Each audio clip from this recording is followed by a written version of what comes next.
यहाँ पे जून का वर्ष ओपन करना और मम्मी को बता देना वर्ष वो ढूंढ लेंगे अपने number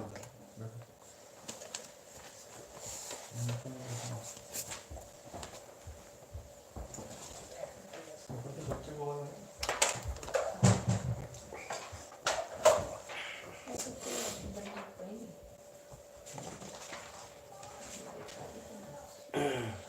Okay. I think we are on verse number I did 32 last time, I guess. 32. Okay. We did 32? Yeah. Yeah, I think we did it.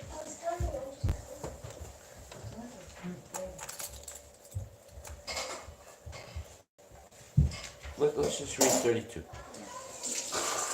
Okay, go ahead. You can read.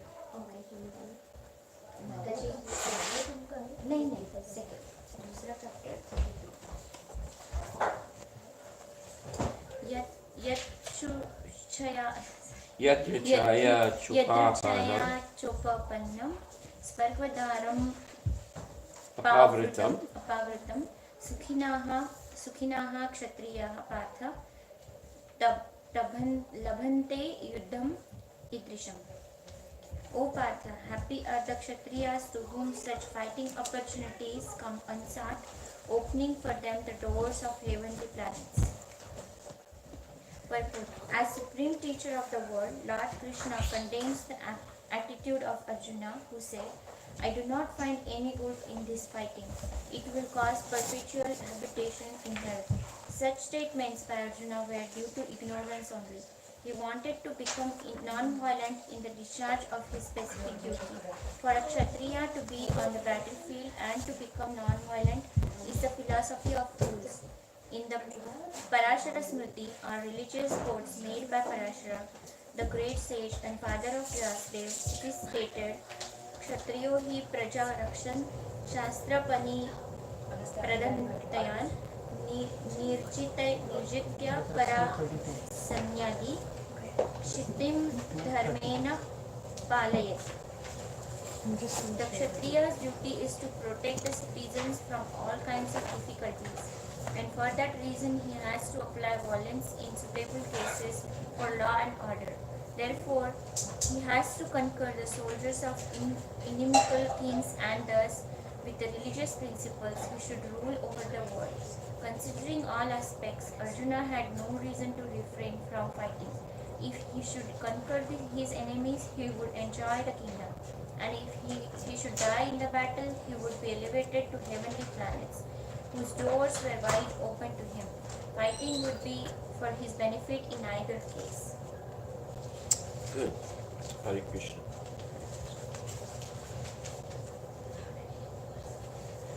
So here we see that it's possible to hold what you might say is a politically correct opinion and be wrong. Arjuna's opinion to not fight seemed to be politically correct and appeared to be right in the eyes of many people. But Krishna didn't accept it. Why? Because Krishna could see his real motivation. So what was Arjuna's real motivation? What is it? What was Arjuna's real motivation? Why he refused to fight? Because he had an attachment to his relative. Like, He had attachment to what? he had an attachment to his relatives and like family. Yes, but they were on both sides. Mm-hmm. Ultimately, he didn't see how he would be happy if he won or lost. So, is that a valid reason not to fight?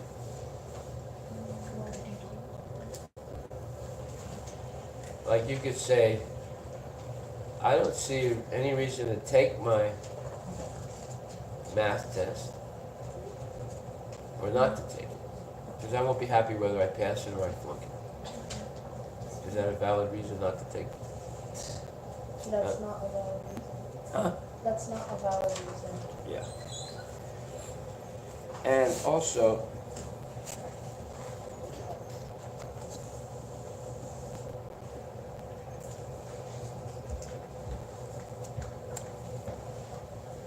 Krishna, it says here, is the supreme teacher of the world.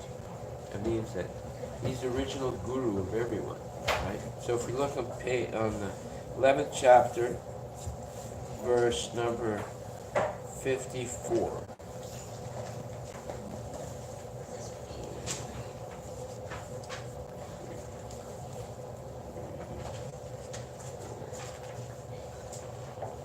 In the 5th paragraph.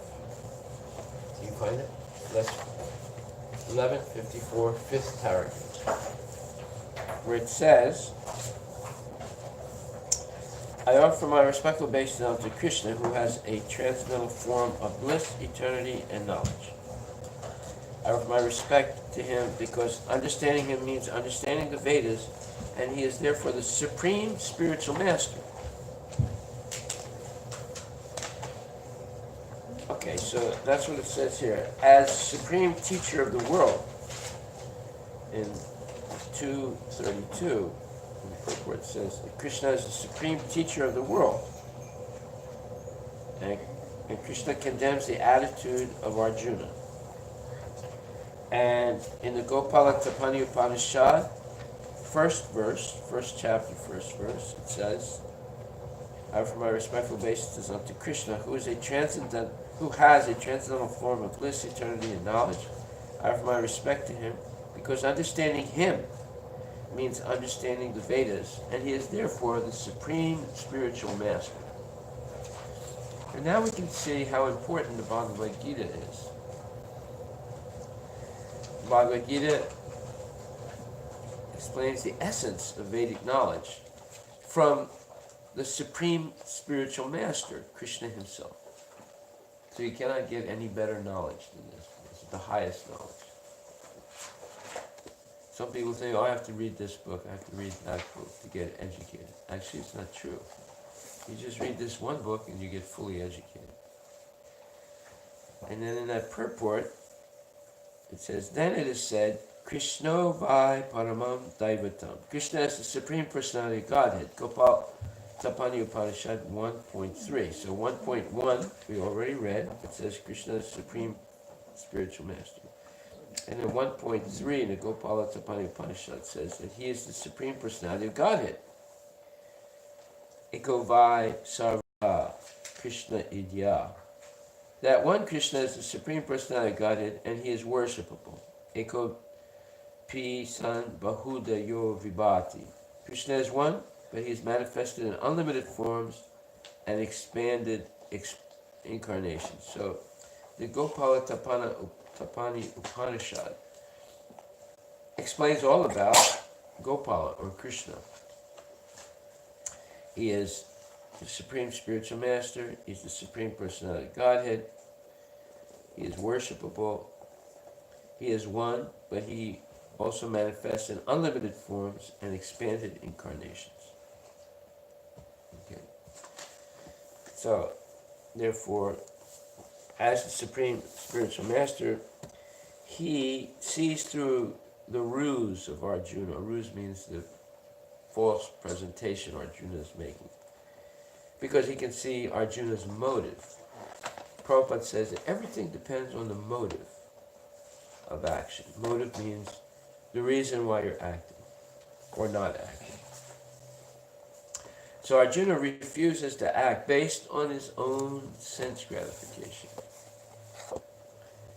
But the real purpose of life is to act not based on one's sense gratification, but based on how to please Krishna.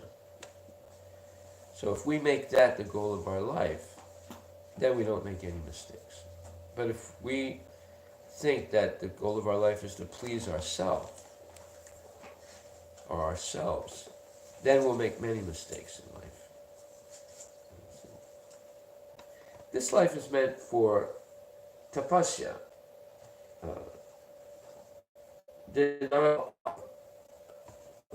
sense gratification and acceptance of using our senses only in the service of Krishna, for Krishna's pleasure, or Krishna's sense enjoyment.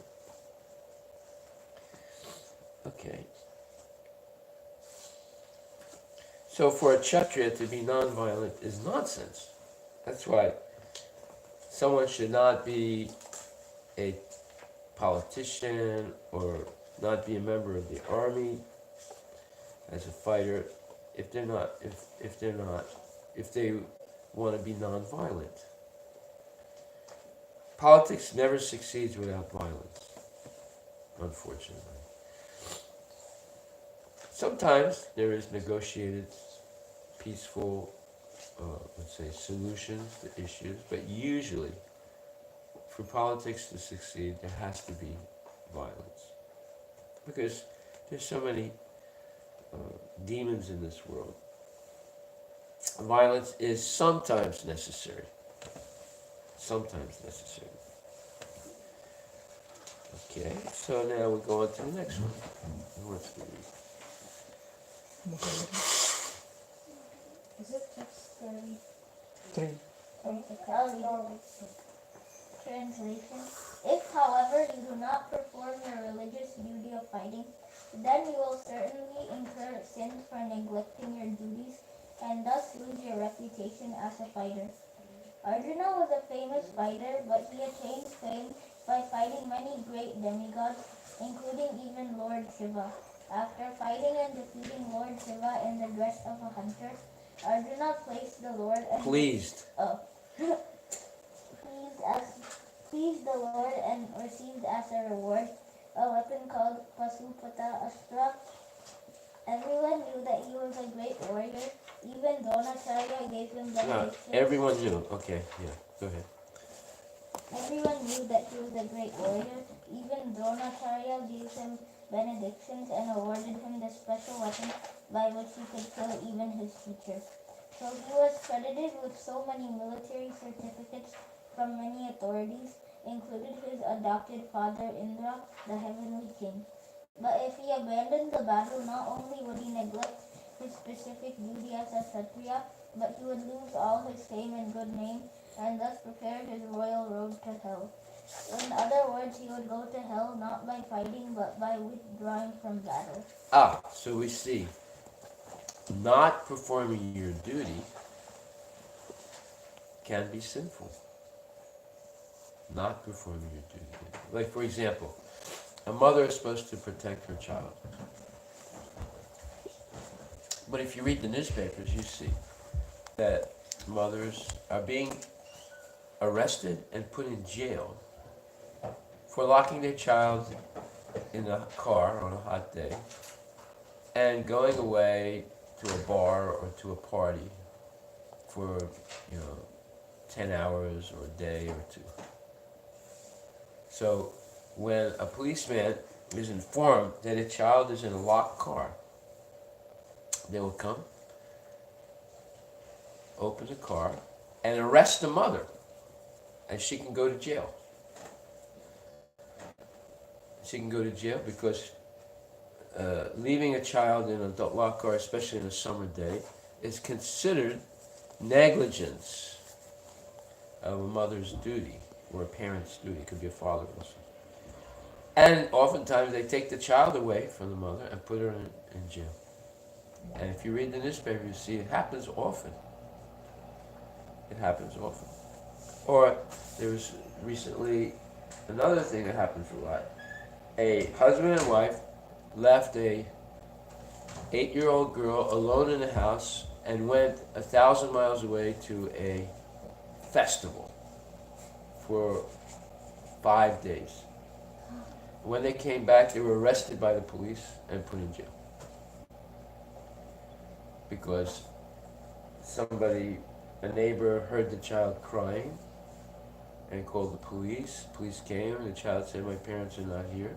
The policeman said, "Where are they?" And the child said, "They told me they were going to a festival in Michigan, and the family lives in, I think, Tennessee or Louisiana." So they were, when they came back after having a great time at the festival, they were arrested and put in jail. You see?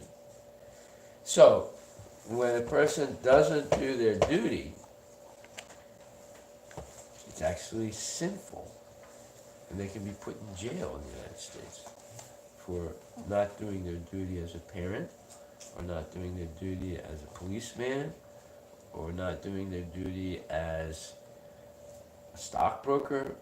You know, stockbrokers cannot purposely mislead people to buy stocks.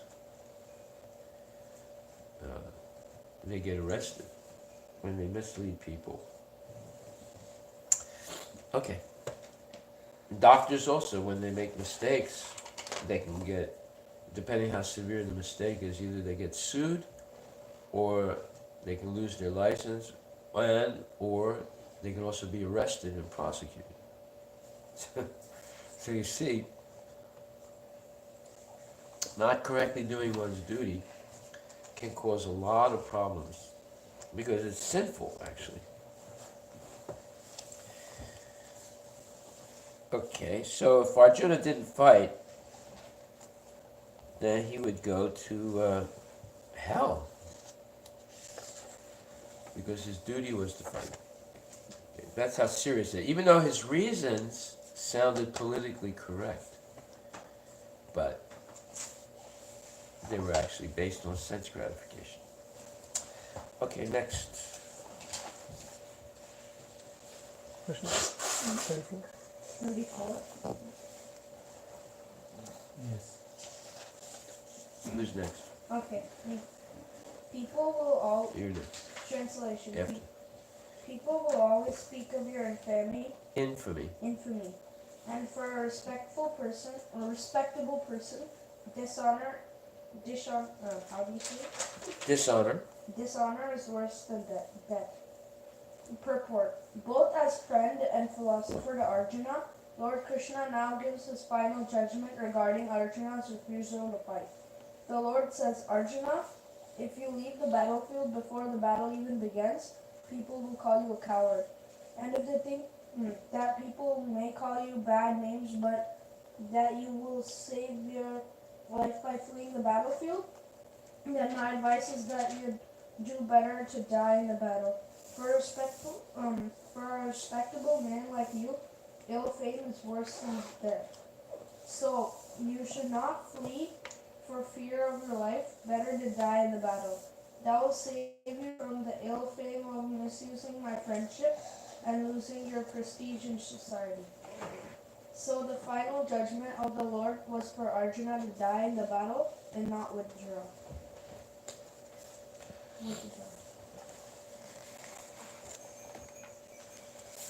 Yes, so we see that doing your duty properly is actually a glorious thing, and refraining from doing your duty is actually a very bad thing.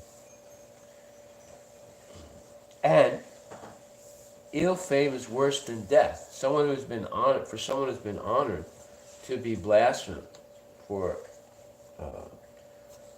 either not doing their duty or acting sinfully is worse than death. And we see that all the time. Big politicians and big movie stars and big newscasters and big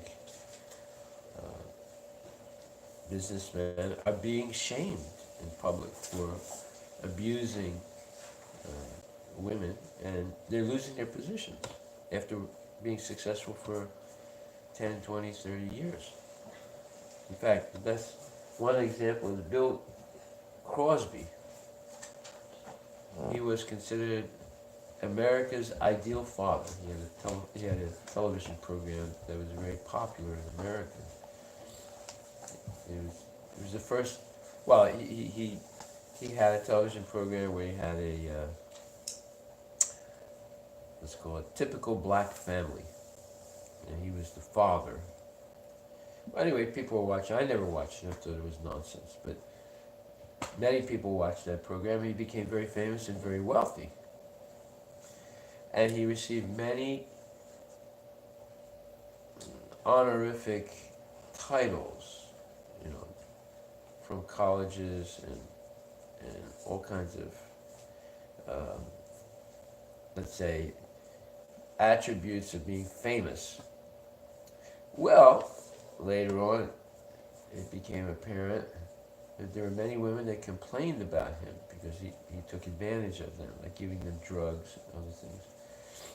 And it was hard to believe because he had such a clean appearance and role in society as the ideal father. Right?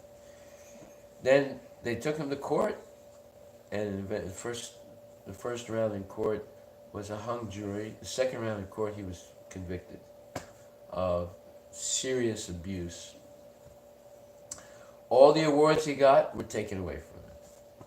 And I'm not sure if he's still waiting to go to jail or he's actually in jail. So you can see, people do not get away with anything. And for a person who has been famous to become, let's say, to be revealed to be a cheater or an immoral person is worse than death. They're shamed in public. Okay, so it says here, ill fame is worse than death. So for Arjuna, Krishna said, look, it's better for you to die on the battlefield. You'll be glorious. But if you go away, you will live in infamy the rest of your life. So therefore, my final judgment, Krishna's final judgment, was for Arjuna to die in the battle and not withdraw. Okay. So, for people who are very famous, it's better that they live up to the image that they're supposed to give of a, like oftentimes you hear such and such a famous baseball player, or such and such a famous basketball player, or such and such a famous golf player, is actually a very low class person. And then people lose their respect for that person. They look up to that person because they're so expert in their sport or their activity. But then they find out the person has a very low character, and then they lose respect. Same thing happens with politicians and so forth. Okay, so now Arushina next. The great generals who have highly esteemed your name and fame will think that you have left the battlefield out of fear only, and thus they will consider you Insignificant. insignificant. In other words, not important at all. Report. Lord Krishna continues to give his Verdict. verdict to Arjuna. Do not think that the great generals like Duryodhana, Karna, and the other Contemporaries. Hmm? Contemporaries. contemporaries will think that you have left the battlefield at a confession for your brothers and grandfather. They will think that you have left out of fear for your life, and thus their high estimation of your personality will go to hell. Yeah, for a soldier to run away from the battle because he's afraid is very, very inappropriate. You know, soldiers are trained not to be afraid. And if necessary, they're willing to die. There are very many soldiers that have been decorated for great valor or great courage in battle. Some survive, some die. Even after they die, they're decorated and recognized by the United States government for extraordinary courage in battle. There was this one soldier in Afghanistan. There was a battle, and there was a whole bunch of Afghan Taliban fighters that were surrounding a platoon of American soldiers. And he single-handedly picked up a really heavy machine gun and ran at them and killed a whole bunch of them and saved the soldiers. He also died. So he was recognized, not right away, but after a couple of years, as a great hero and given all the honors of a hero. Because he was not afraid to die in order to save his fellow soldiers. There's many examples like that in every army. I'm sure in the Indian Army and other armies, when someone does an extraordinary feat of courage, they're recognized. So if a soldier runs away from the battle, then it's really disgraceful, very disgraceful. What they do is, during World War II, Stalin, any soldier that ran away from the German army, they were killed by Stalin and the Russian army. And the Taliban, ISIS and Al-Qaeda have done the same thing in Iraq and Syria. If someone runs away from the battle, they run away to safety, they're grabbed by their own soldiers and killed. Because it's very disgraceful to run away from the battle. Very discouraging also. Okay, next. With Israel. Yeah, right. Who's next? Third. Are you next? Yeah, this one. Your enemies will be describe you in many unkind words and scorn your ability. What could it be more painful for you? Purport. Lord Krishna was astonished in the beginning at Arjuna's uncalled for plea for compassion, and he described his compassion as befitting the Aryans. Aryans. Now, in so many words, he has proved his statements against Arjuna, so-called compassion.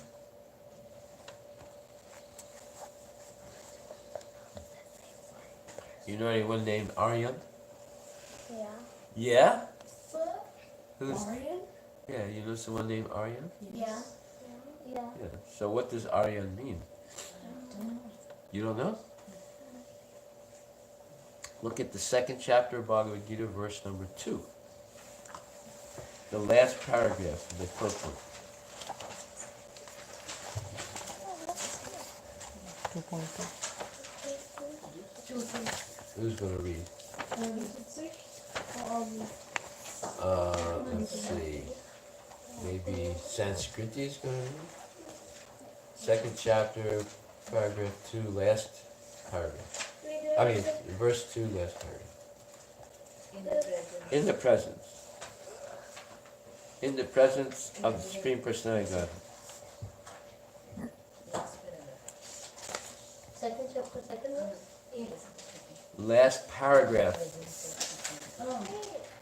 Last paragraph. In the presence of the Supreme Personality of Godhead, Arjuna's lamentation for his kinsman is certainly unbecoming, and therefore Krishna expressed his surprise with the word kuta, where from such impurities were never expected from a person belonging to the civilized class of men known as Aryans.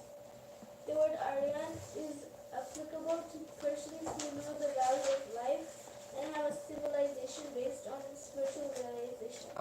Now, do you understand what the word Aryan means? What's it mean? Krishna 2. It took me time to find it. Did you find it?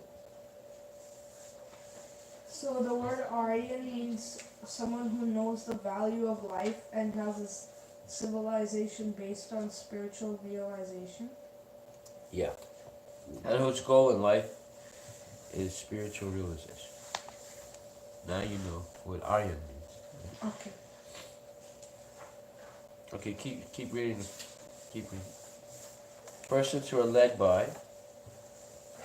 Persons who are led by the material conception of life do not know that the aim of life is realization of the absolute truth, Vishnu or Bhagavan, and they are captivated by the external features of the material world, and therefore they do not know what liberation is. Persons who have no knowledge of liberation from material bondage are called non-Aryans. Although Arjuna was a Kshatriya, he was deviating from his prescribed duties by declining to fight. This act of cowardice is described as befitting the non-Aryans.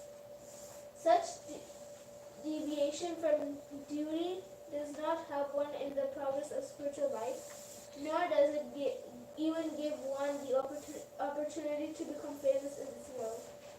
Lord Krishna does not approve of the so-called compassion of Arjuna for his king's son.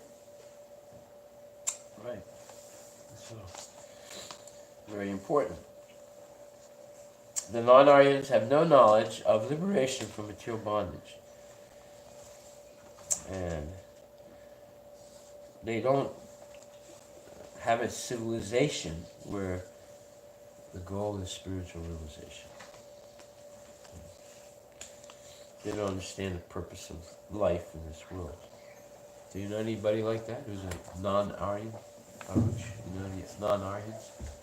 People from school. Huh? People from school.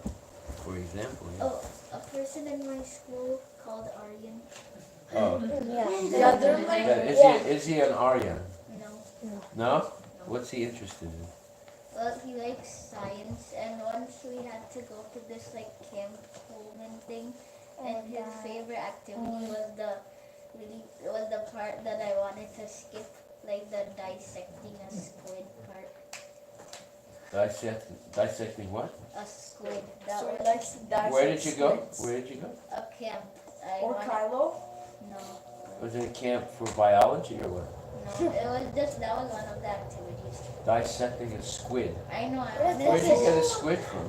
I What don't is know. dissecting I a wanted to. squid? They look ugly. I know. What is dissecting a squid mean? It's like But it's something that lives in the ocean. Wants to watch video games. So you guys are surrounded by non-Aryans.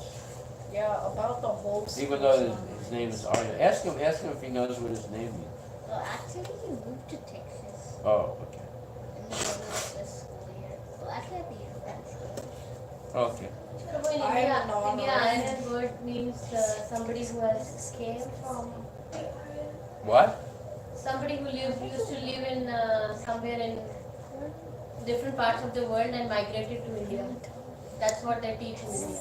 That is Aryan invasion. Oh yeah, theory. the Aryan invasion of India. The Aryans came from my country, the Caucasians. But it's nonsense, it's not true. That was made up by the British. Actually, that is debunked now, but still textbooks carry it. Yeah, Yeah, nobody is changing that. yeah. So they found the river in Pakistan's basin, Saraswati, that dried up. That is where the civilization was there, and they just moved from Saraswati because the river dried up, and they moved towards Ganges. They also find a lot of shivlings and a lot of deities.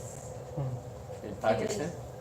Yeah, In all around that river Saraswati, when it came to like Pakistan ocean, was part of yeah, India. and also a lot of areas in Gujarat.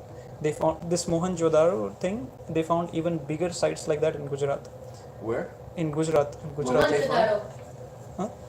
They found vestiges of the Aryan civilization at the Saraswati. Yeah. But the Aryans originally came from the Caucasian Mountains. Mhm. That's true. That's what they say. It's Yeah. not true. It's not true. I mean, the two major people, or let's call them not races, but ethnicities. One is the Yadus, and the other is the Kurus. If I'm not mistaken, the Kurus and the Yadus were more. I'm not sure who were the people in the Saraswati River. I think it's the Yadus because it was west. So Saraswati was Kurus were more in the like Delhi, the middle of India. I mean, Yadus are in the western part. But see, that's over 5,000 years ago. So when did the Saraswati disappear? around 11 to 13,000 years. Okay. So that's before the Yadus. Okay. Anyway, that's interesting. But the real meaning of Arya is a civilization based on spiritual realization. Okay. Next, text 37. Who's going to read 37? Go ahead. What? You're going to read Arush, 37. 237. Okay, 237. Which one? 337? Second chapter, verse 37. I'll copy that. you can read. You want to read? O son of Kunti, either you will be killed on the battlefield and attain the heavenly planets, or you will conquer and enjoy the earthly kingdom. Therefore, get up with determination and fight. Purport by Srila Prabhupada. Even though there was no certainty of victory for Arjuna's side, he still had to fight. For even being killed there, he could be elevated into the heavenly planets. Yeah, so if you look at it in this way, when you're fighting in a righteous religious war, whether you die in battle or you're victorious, both are glorious. Because either way you're going to be rewarded. Either you go to the heavenly planets or you get a kingdom in this world. Next, who's next? Arushi already read. Okay, I Somebody can else? read. Yes. Verse 38. Do thou fight for the sake of fighting. Do thou. Do thou fight for the sake of fighting, without considering happiness or distress, loss or gain, victory or defeat, and by so doing you shall never incur sin. Purport. Lord Krishna now directly says that Arjuna should fight for the sake of fighting because he desires the battle. There is no consideration of happiness or distress, profit or loss, victory or defeat in the activities of Krishna consciousness. That everything should be performed for the sake of Krishna. For the sake of Krishna is transcendental consciousness. So there is no reaction to material activities. He who acts for his own sense gratification, either in goodness or in passion, is subject to the reaction, good or bad. But he who has completely surrendered himself in the activities of Krishna consciousness is no longer obliged to anyone, nor is he a debtor to anyone, as one is in the ordinary course of activities. It is said, anyone who has completely surrendered onto Krishna, Mukunda, giving up all other duties, is no longer a debtor, nor is he obliged to anyone. Not the demigods, nor the sages, nor the people in general, nor kingsmen, nor humanity, nor forefathers. What is this 11.5.41? Yes. Bhagavatam 11.5.41. That is the indirect hint given by Krishna to Arjuna in this verse, and the matter will be more clearly explained in the following verses. Okay, so there's a lot of important information here. That is, that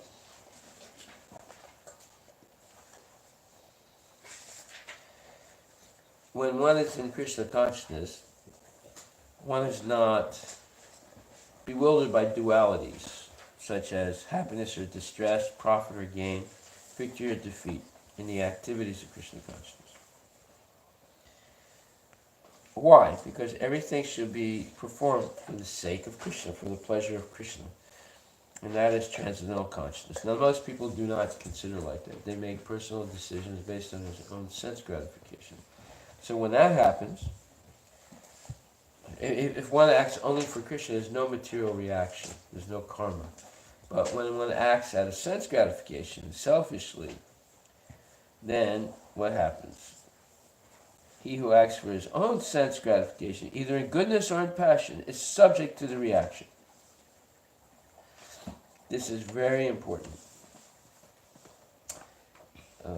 And this is also explained in the 18th chapter, where it says that there are 5 factors to every action. And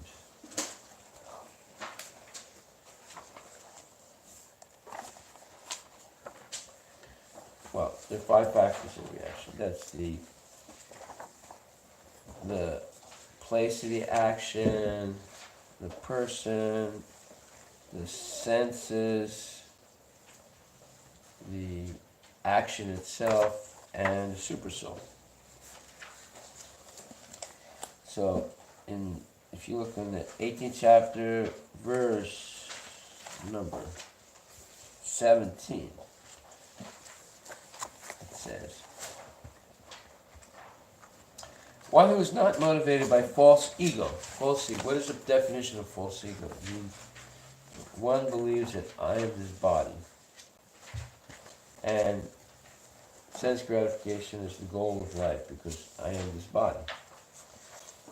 So that's the basis of the false ego. People make decisions on whether it's going to be pleasing to them, their body and their mind, not at all concerned about whether it's pleasing to Krishna.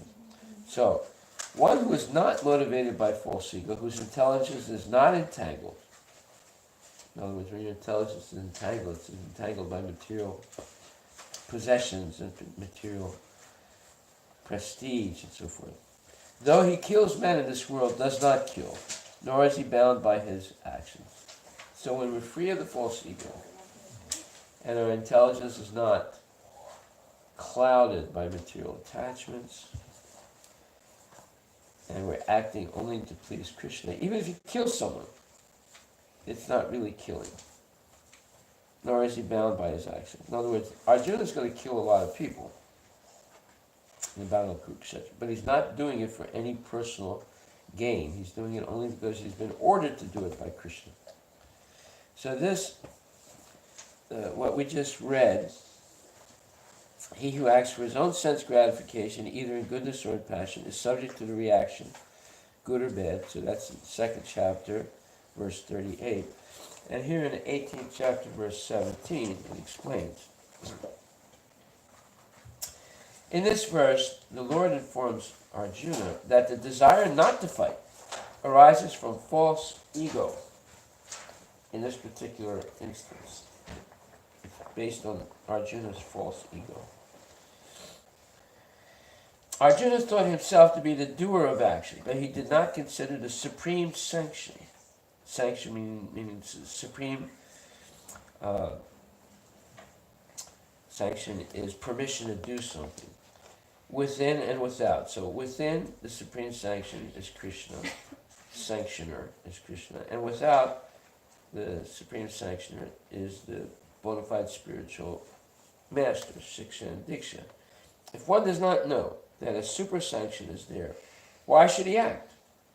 But one who knows the instruments of work, himself as the worker, and the Supreme Lord as the supreme sanctioner, is perfect in doing everything. Such a devotee is never an illusion. Personal activity and responsibility arise from false ego and godlessness, or a lack of Krishna consciousness. Personal activity and responsibility arise from false ego and godlessness, or a lack of Krishna consciousness. Anyone who is acting in Krishna consciousness under the direction of Super Soul, or the Supreme Personality of Godhead, even though killing, does not kill. Nor is he ever affected by the reaction of such killing. When a soldier kills under the command of a superior officer, he is not subject to be judged. But if a soldier kills on his own personal account, then he is certainly judged by a court of law. So this basically means we should do nothing without permission of proper spiritual authority. We shouldn't make any decisions based on our own, let's say, false ego. Otherwise, we're going to be responsible for what we do. But it says Prabhu's responsibility. Personal responsibility. Just like the lady that left her kid in a hot car, locked the kid up, and went to a bar and spent, 8 or 10 hours in the bar drinking and doing nonsense. When she came back to the car, the police were waiting for her and arrested her. Is it? Because she became personally liable, personally responsible for that irresponsible act. She didn't do her duty as a mother. What's her duty as a mother? Protect her child. Because she didn't protect her child, she was arrested by the police, put in jail. And fortunately, the child didn't die. There are many examples, there are many cases where the child dies because they're in a hot car for 10 hours or 20 hours, and they die of exhaustion. Sometimes in southern United States, the temperature's like 110, 120 degrees. If you're in a hot car exposed to the sun all day, little kids can die easily. They get dehydrated very quickly and they die. And it's happened many times. So now it's against the law to lock your child up in a car and leave. Even if it's to go into the supermarket to buy something, it's against the law. Okay. You see, a lot of time is being spent here understanding where personal liability and responsibility comes from. And the origin is the false ego. And eventually, due to the false ego, one makes decisions not based on pleasing Krishna, but decisions based on one's own sense gratification. Therefore, they become responsible for whatever they do. On the other hand, if you act only on behalf of Krishna, under the orders of a bona fide spiritual master, then you're no longer responsible for what you do. But it has to be a bona fide spiritual master. If it's some nonsense, they'll say, "Oh, rob this man and give me the money." Well, obviously, a real spiritual master would never ask you to rob somebody and give him the money. So if he says, "Go rob this guy," or "Go smuggle some marijuana," so that person's not a spiritual master. If by smuggling marijuana, can you please Krishna? What do you think? By robbing someone, can you please Krishna? No. So anyone who claims to be a spiritual master who would ask you to do such a thing is not a spiritual master, just an imposter. Okay, so see, this is a very important thing. Personal activity and responsibility arise from false ego and godlessness because one is lacking in Krishna consciousness. Very important point. So, 39. So when you act only in Krishna consciousness, under the proper guidance of spiritual authorities, and you're completely surrendered to serving Krishna, giving up all other duties, one is no longer a debtor or obliged to anyone. Not the demigods, not the sages, not people in general, not family members, not humanity, not forefathers. So Krishna is explaining this to Arjuna. Okay, and the last verse we do today. It's an old purport. Go, he's going to read. who hasn't read. Anand. Yes, go ahead. You can share the reading. You do half of it. Thus far, I have described this knowledge to you through analytical study. Now listen as I explain it in terms of working without fruitive result. O son of Pritha, when you act in such knowledge, you can free yourself from the bondage of works. Purport. According to the Nirukti or the Vedic dictionary, Sankhya means that which describes things in detail, and Sankhya refers to that philosophy which describes the real nature of the soul. And yoga involves controlling the senses. Arjuna's proposal not to fight was based on sense gratification. Forgetting his prime duty, he wanted to cease fighting, because he thought that by not killing his relatives and kinsmen, he would be happier than by enjoying the kingdom after conquering his cousins and brothers, the sons of The sons of Dhritarashtra. In both ways, the basic principles were for sense gratification. Happiness derived from conquering them and happiness derived by seeing kinsmen alive are both on the basis of personal sense gratification, even at a sacrifice of wisdom and duty. Okay, so even at the sacrifice of wisdom and duty. So if you sacrifice your duty to Krishna and you sacrifice the wisdom of surrendering everything to the Lord, then any happiness derived is actually false,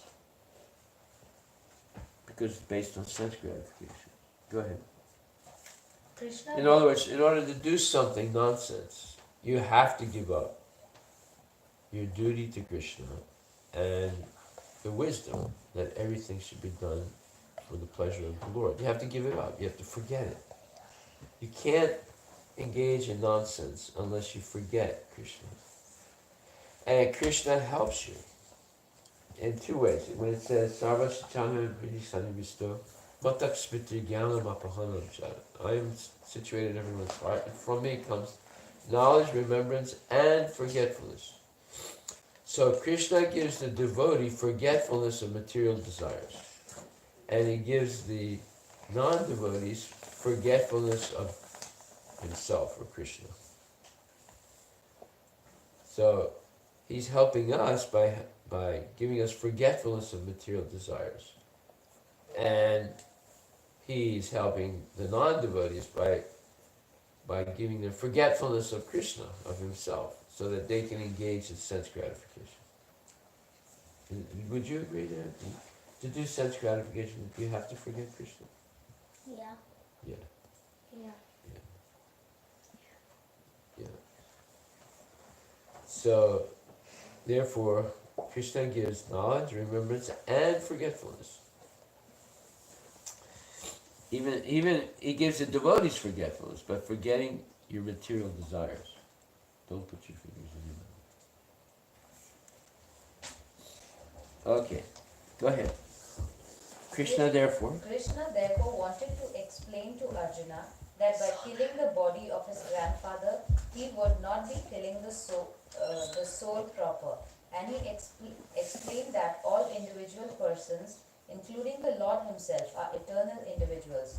They were individuals in the past, they are individuals in the present, and they will continue to remain individuals in the future, because all of us are individual souls eternally. We simply change our bodily dress in different manners, but actually we keep our individuality even after liberation from the bondage of material dress. So who says that you don't keep your individualities after liberation? Mayavadis. Huh? Mayavadis. Mayavadis, right? So you can see why the Mayavadis are actually nonsense. They claim you lose your individuality when you're liberated. Isn't Mayavadi supposed to be not a culture? Yeah, they have a culture. Yeah. The culture of worshiping something that's false. But Prabhuji, are they worse than atheist? Yes. Yeah, because they blaspheme the Lord. And, they seem to be nice and elevated, but actually they're very nefarious, because they say Lord doesn't have eyes, doesn't have ears, doesn't have a head, doesn't have arms, he can't walk, he can't talk. He's impersonal. So then all religions like Islam and Christianism, they are kind of Mayavadi?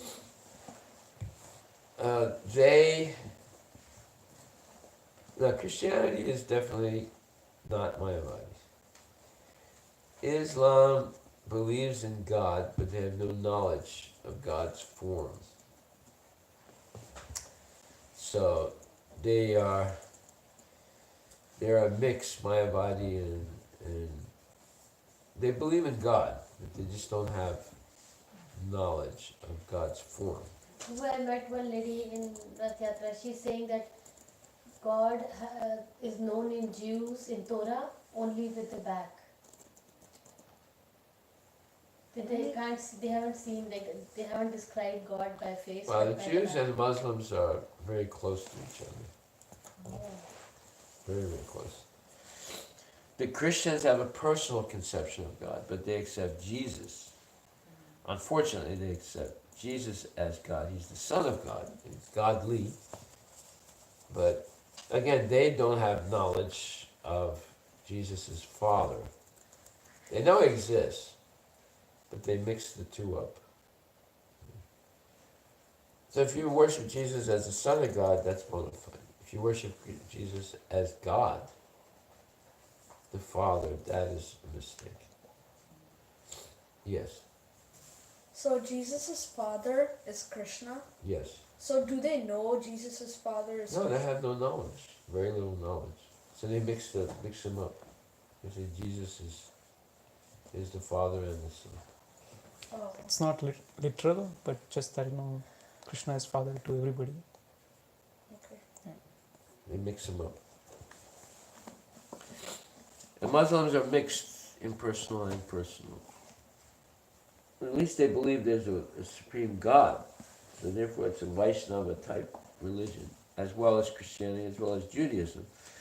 But their knowledge of God is very sketchy. The Christians have more knowledge, because they know that there's a Son of God who has a form. Right? But then they mix up Jesus with his Father, so they get, again, mixed up. Go ahead. So Aryans used to follow Vedic religion. Real Aryans, yes. Yeah. The civilization along the Saraswati River. Go ahead. An analytical study, even after liberation from the bondage an analytical study of the soul and the body has been very graphically explained by Lord Krishna. And this descriptive knowledge of the soul and the body from different angles of vision has been described here as Sankhya in terms of Nirukti dictionary. This Sankhya has nothing to do with the Sankhya philosophy of the atheist Kapila. Okay, so there's two Kapilas. There's the real Kapila and the atheist Kapila. So, the Sankhya that's explained here in the second chapter. Sankhya means they're explaining the nature of, they're explaining who God is and the relationship of the soul to Krishna, right? Where does it say that? Sankhya refers to that philosophy which describes the real nature of the soul. Right. Go ahead. Long before the impostor Kapila's Sankhya, the Sankhya philosophy was expounded in the Srimad Bhagavatam by the true Lord Kapila, the incarnation of Lord Krishna, who explained it to his mother, Devahuti. It is clearly explained by him that the Purusha or the Supreme Lord is active and that he creates by looking over the Prakriti. This is... Okay, so the atheist Kapila says the Purusha is not active. And once he creates, he doesn't do anything. He's like out of a job, basically. So the atheist Kapila philosophy of Sankhya is what people study as Sankhya Yoga in India. And it's all nonsense. Okay, go ahead. This is accepted in the Vedas and in the Gita. The description in the Vedas indicates that the Lord glanced over the Prakriti or nature and impregnated it with atomic individual soul. All these individuals are working in the material world for sense gratification, and under the spell of material energy, they are thinking of being enjoyers. This mentality is dragged into the last point of liberation when the living entity wants to become one with the Lord. This is the last snare of Maya or sense gratificatory illusion. Gratificatory. Gratificatory illusion. And it is only after many, many births of such sense gratificatory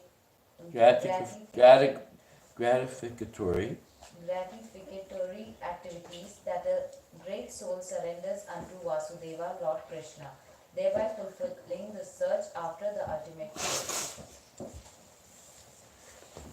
Yeah. So, Mayavadis, they're actually after sense gratification. They want to become God, but an impersonal God. So their motives, the motive is mukti. So it's not really pure at all. So which one do they follow? That Dvaita and Advaita philosophy? Which one they follow? Advaita. Advaita. Everything is one. Okay. Okay, go ahead. Arjuna has already accepted Krishna as his spiritual master by surrendering himself unto him. Sishyasteham sadimam tvam prapannam. Consequently, Krishna will now tell him about the working process in Buddhi Yoga or Karma Yoga, or in other words, the practice of devotional service only for the sense gratification of the Lord. Okay, so there's a difference between the sense gratification of the Lord and our own sense gratification. So Krishna has senses. It's not that he has no body, he has no eyes, no ears, no nose, as the Mayavadis say. Because he does have a body, it's a spiritual body, we should work to please the senses of Krishna by using our senses in the service of the Lord. Okay, go ahead. This Buddhi Yoga is clearly explained in chapter 10, verse 10, as being direct communion with the Lord, who is sitting as Paramatma in everyone's heart. But such communion does not take place without devotional service. One who is therefore situated in devotional or transcendental loving service to the Lord, or in other words, in Krishna consciousness, attains to this stage of Buddhi Yoga by the special grace of the Lord.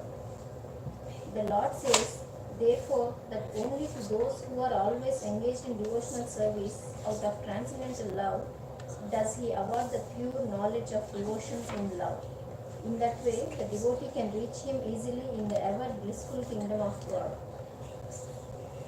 Thus, the Buddhi Yoga mentioned in this verse is the devotional service of the Lord, and the word Sankhya mentioned herein has nothing to do with the atheistic Sankhya Yoga enunciated by the impostor Kapila. One should not therefore misunderstand that the Sankhya Yoga mentioned herein has any connection with the atheistic Sankhya. Nor did the philosophy have any influence during that time, nor would Lord Krishna care to mention such godless philosophical speculations. Real Sankhya philosophy is described by Lord Kapila in the Srimad Bhagavatam, but even that Sankhya has nothing to do with the current topics. Here Sankhya means analytical description of the body and the soul. Lord Krishna made an analytical description of the soul just to bring Arjuna to the point of Buddhi Yoga or Bhakti Yoga. Therefore, Lord Krishna's Sankhya and Lord Kapila's Sankhya as described in the Bhagavatam are one and the same. They are all Bhakti Yoga.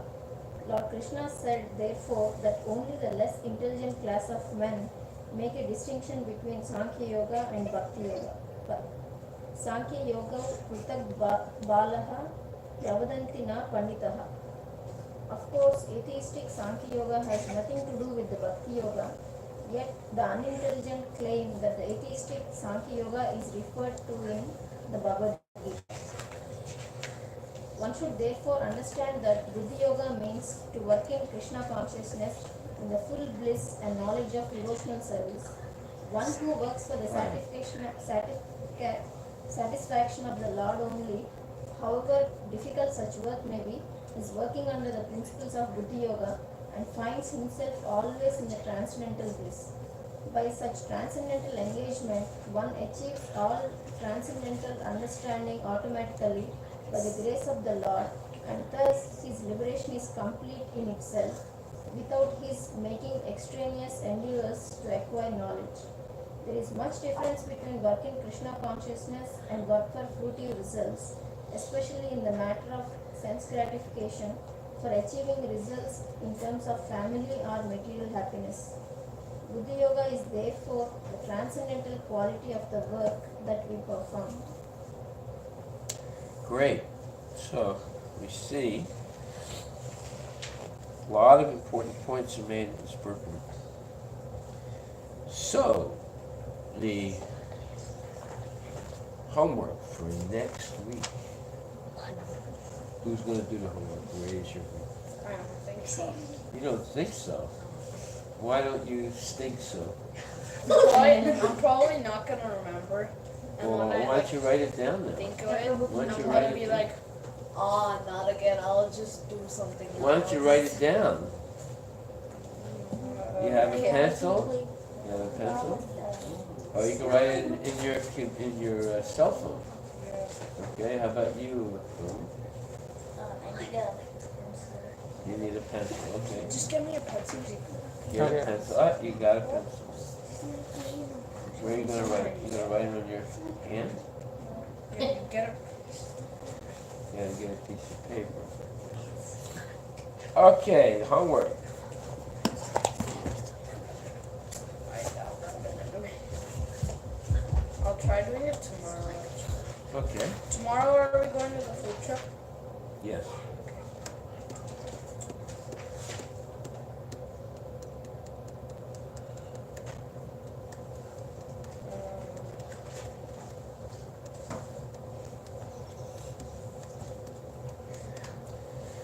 Homework.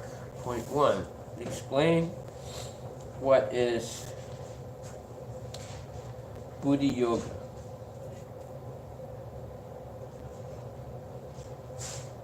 He mentions it many times. Sorry, what is it? Explain what is Buddhi Yoga. Buddhi. What? Explain what is Buddhi Yoga. Buddhi Yoga.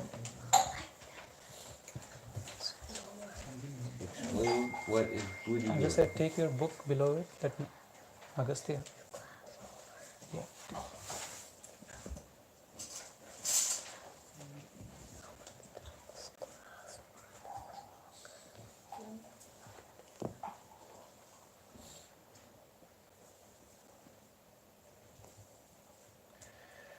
2.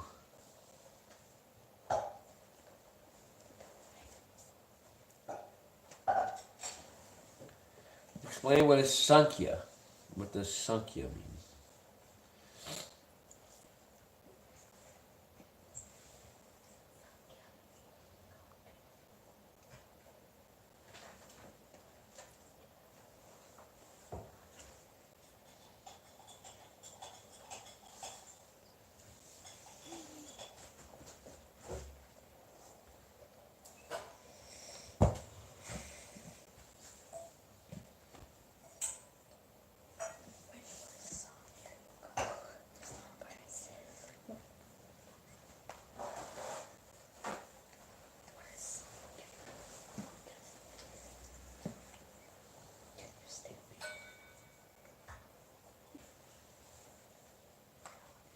Okay, explain the difference between working in Krishna consciousness and working for selfish results. What's the question about the third one? Explain the difference between work in Krishna consciousness and work for selfish purposes.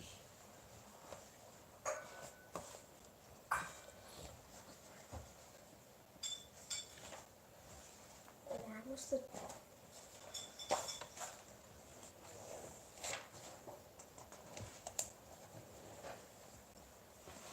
And explain what is meant by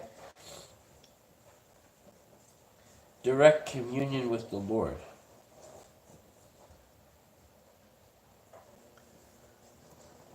You have to carefully read the purport again to answer all those questions. Can you repeat the last question? Explain what is meant by direct communion with the Lord.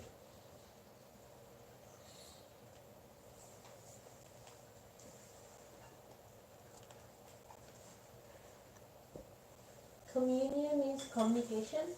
Communion. No. You have to look it up in the dictionary. COMMUNION. ION. You have to look it up in the dictionary to find out what it means. Direct communion with the Lord.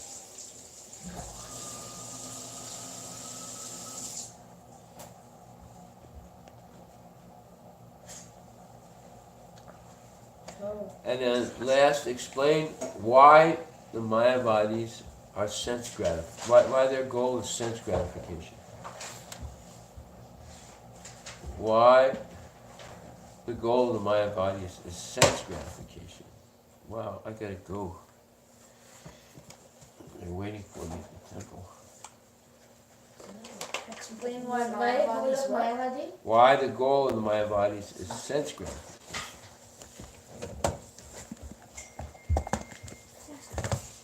All these points are explained in the purport. You have to read that purport. It's a very important purport.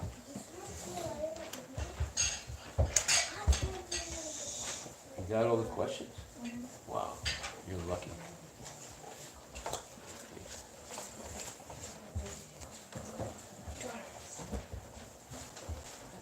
Haribo.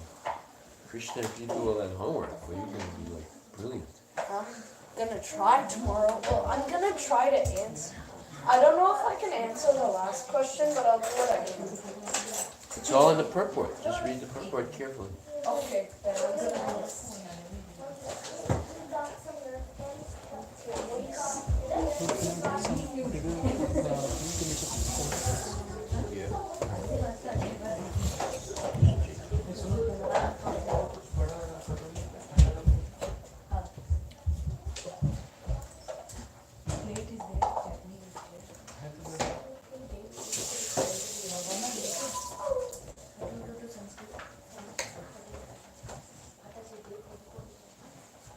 One question from the previous verse. The previous verse, the line was, anyone who has completely surrendered to Krishna, Mukunda giving all other duties is no longer debtor.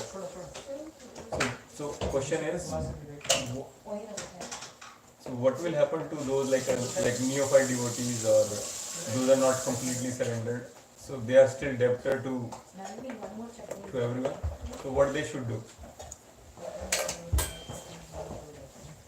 Okay. You have to perform Shraddha ceremony. If you're a devotee, you don't have to perform the Shraddha ceremony. You're performing it every day. By offering the food to Krishna. But if you're not a devotee, then you have to perform those type of ceremonies. You have to perform Shraddha ceremony. Someone dies in your family, you're not supposed to come to the temple.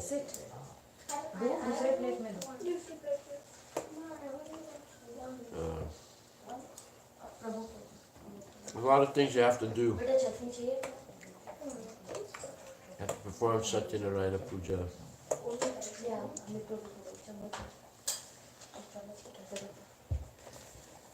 When you're a devotee, you don't have to do any of those things because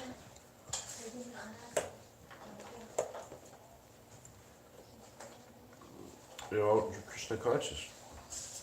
You're doing those things every day.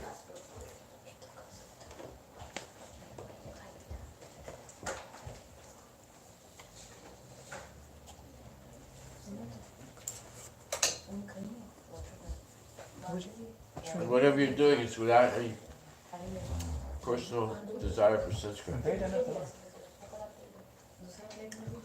The other people, because they have sense gratification, they have to do the rituals to gradually purify themselves.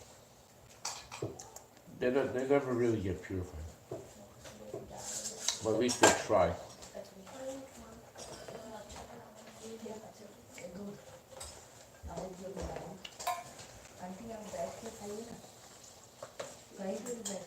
One cannot get purified unless they have the association of pure devotees.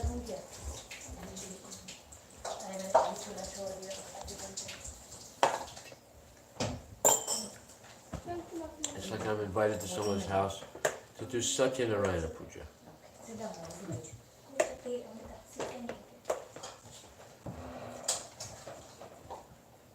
Because they're not actually understanding philosophy of Krishna consciousness.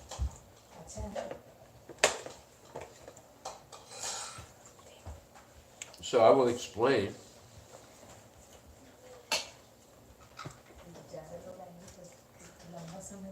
Well, if they don't want to be Krishna conscious, then they should do Satyanarayana Puja.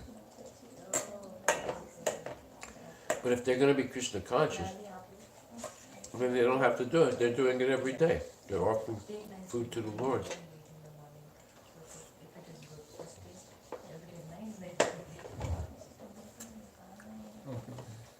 They're coming to the temple, Mangal Arti or evening Arti.